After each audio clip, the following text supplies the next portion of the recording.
Bom, vamos entender isso melhor com um especialista, né? O Rodrigo Corder, ele que é doutorando do Instituto de Ciências Biomédicas da USP, está ao vivo conosco aqui no Bora Brasil para explicar melhor, é claro.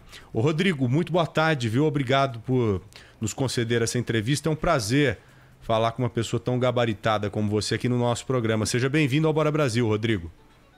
Obrigado, eu que agradeço aí o convite e poder tentar esclarecer um pouco sobre esse assunto tão polêmico. É verdade. Por que polêmico? Começando por aí, ô Rodrigo. É um tanto quanto polêmico porque inicialmente os modelos matemáticos eles previam que o índice, o limiar de imunidade coletiva, né, a gente gosta mais de chamar de imunidade coletiva, girava em torno aí de 50% a 70% da população, ou seja, era preciso que de 50% a 70% da população se infectasse para que esse limiar fosse atingido e então a doença começasse a perder força, né? Os novos casos começariam a reduzir ao longo do tempo sem um risco de um novo grande pico, né? Então é polêmico porque os nossos estudos, né, a gente está propondo que esse limiar ele é muito mais baixo do que o que se previa anteriormente. Os nossos modelos eles estão prevendo que esse valor gire em torno de 10 a 20% da população e não 50 a 70%. Opa, quando tiver 10 a 20%, o vírus já teria uma limitação muito grande para circular, seria isso? Exatamente. E dada essa discrepância na informação, esse assunto foi um tanto acalorado, vamos dizer assim, polêmico, porque a gente está trazendo ou propondo um novo entendimento acerca da dinâmica da transmissão do Covid, né? Nosso grupo, acredito que foi o primeiro grupo no mundo a propor esse entendimento diferente, essa proposta a partir de modelagem de sistemas dinâmicos e foi a gente sofreu até uma certa resistência no início da pandemia para conseguir explicar essa ideia com um pouco mais de clareza, né? Todos os modelos anteriormente previam esse valor de 50% a 70%, então eu diria polêmico por essa razão. O que alcançaríamos ou com uma vacinação em massa, esses 50% a 60%, ou com muito tempo de pandemia. Ô Rodrigo, nós iniciamos o programa de hoje com uma notícia da nossa repórter, a Mayra Djamo, que estava acompanhando a coletiva do governo do estado. E ela começou com números decrescentes de mortes nessa última semana analisada agora. Você acredita que São Paulo já teria uma imunidade coletiva considerável a ponto de confirmarmos essa queda de mortes na nossa cidade por conta dessa imunidade? Essa é um tanto quanto difícil afirmar categoricamente se há ou se não há imunidade coletiva em uma determinada região. Mas existem alguns fatores que nos fazem acreditar que isso seja possível, né? Por exemplo, se em uma localidade os casos ainda estão aumentando, a epidemia ainda está crescendo, certamente essa localidade não atingiu a imunidade coletiva.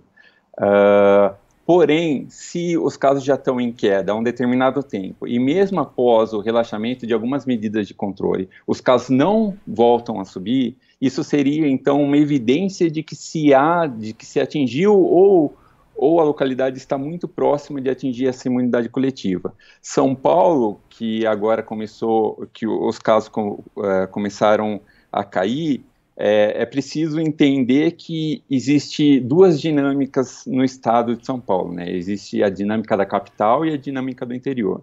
Na capital, como a gente sabe, né, como foi amplamente divulgado aí, a epidemia começou antes. No interior demorou um pouco para chegar lá e no interior a gente ainda tem um crescimento nos casos. Na capital, esse valor já vem caindo há um determinado tempo. Seria, então, esses dados sugeririam que talvez a imunidade coletiva possa estar próxima de ser alcançada. Além disso, tem alguns estudos de sorologia já feitos na cidade de São Paulo que indicam aí algo em torno dessa faixa, né, de 15 a 20% das pessoas já teriam sido infectadas. Obviamente que São Paulo é uma cidade muito grande, e há bairros onde essa prevalência é um pouco maior e outros bairros onde a prevalência é um pouco menor. Atingir a imunidade coletiva, e isso a gente fala de uma maneira geral para a cidade, mas certamente se atingir a imunidade coletiva, como cidade, pode ocorrer algumas localidades onde a incidência foi menor no início e novos surtos possam ocorrer. Não esperamos, se a imunidade coletiva foi atingida, que esses novos surtos sejam de magnitude alta, né, como ocorreu no começo. É esperado, aí todo mundo fala bastante em segunda onda, se essas localidades não atingiram a imunidade coletiva, essa segunda onda então seria muito reduzida em comparação com a primeira. Vocês levam em consideração nesse estudo, Rodrigo, a questão da reinfecção? É um assunto que ainda é relativamente novo. Hoje, Hong Kong anunciou um caso, uma confirmação. O Hospital das Clínicas está estudando isso também em relação a algumas suspeitas que surgiram aqui no estado. Como vocês encaixam isso nesse estudo? Vocês não estão levando isso em consideração? Isso é muito bem observado e, de fato, tem a notícia agora de Hong Kong desse caso. Então, parece que foi confirmado uma reinfecção em um paciente. O nosso modelo, ele prevê, de fato, reinfecção. A gente prevê em determinados níveis. Obviamente, a gente não considera isso um valor muito alto no momento, porque são casos isolados que a gente está vendo, né, que estão sendo estudados. O nosso modelo, então, a gente tenta simular se é possível que reinfecções ocorram, e mesmo assim, dada a heterogeneidade da população, é possível que esse limiar de imunidade coletiva seja, então, muito mais baixo do que aquele anteriormente proposto, mesmo no caso de reinfecção.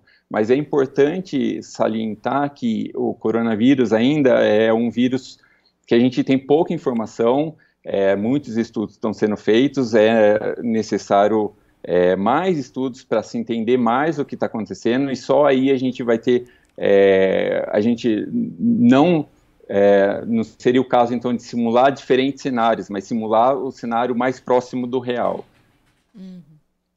O Rodrigo, o que significa você ter imunidade coletiva em uma cidade como São Paulo? Dá para começar a relaxar ou não é isso?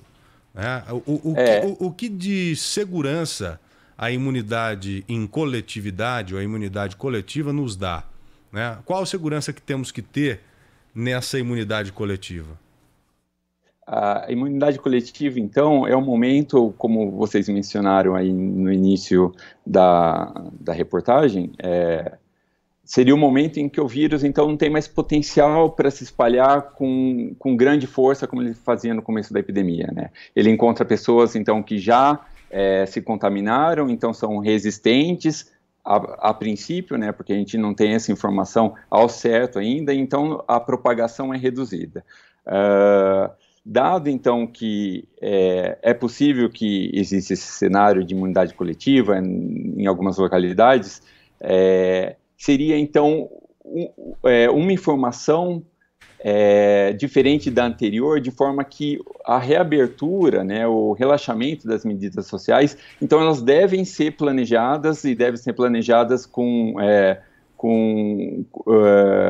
vamos dizer assim, mais rápido do que se pensava.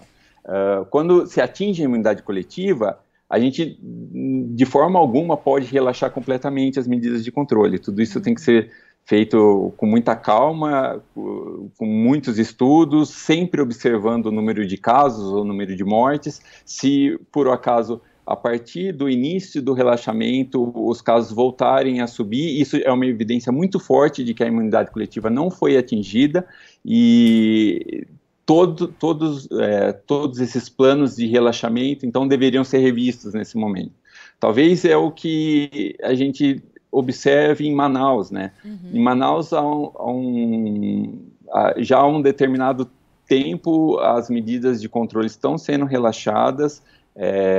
Algumas escolas, as escolas particulares já voltaram a um determinado tempo, o ensino médio teve início recentemente, e mesmo após esse relaxamento das medidas, os casos não voltaram a subir como era previsto anteriormente com os modelos homogêneos, né? Diferente desses modelos que a gente está propondo, que a gente chama informalmente de modelos heterogêneos.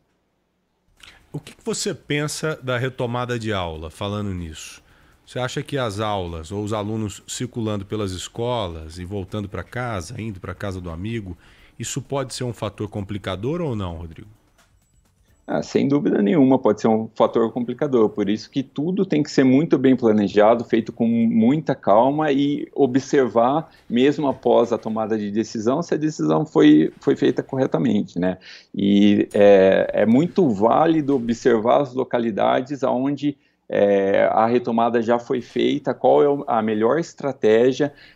Se fala muito hoje, talvez seja a política mais desejada quando se pensa em retomada das aulas, testagem, rastreamento de casos e isolamento, se caso alguma criança se contamine, a criança, funcionário, professor, nas escolas. Então, se a condição fundamental para se pensar em abrir a escola, certamente, é o número de casos já ter reduzido e após algum relaxamento eles não voltarem a subir. Então aí a gente tem alguma evidência de imunidade coletiva. Se a gente não tem essas evidências iniciais, eu acho que um gestor não deve pensar em abrir as escolas novamente nesse momento, até um segundo momento onde essas características sejam observadas. Rodrigo Corder, muito obrigado pela entrevista de hoje, parabéns pelo seu trabalho, espero contar com a sua experiência novamente aqui no programa, tá bom? Eu que agradeço e fico à disposição. Tá bom, Rodrigo, um grande abraço a você.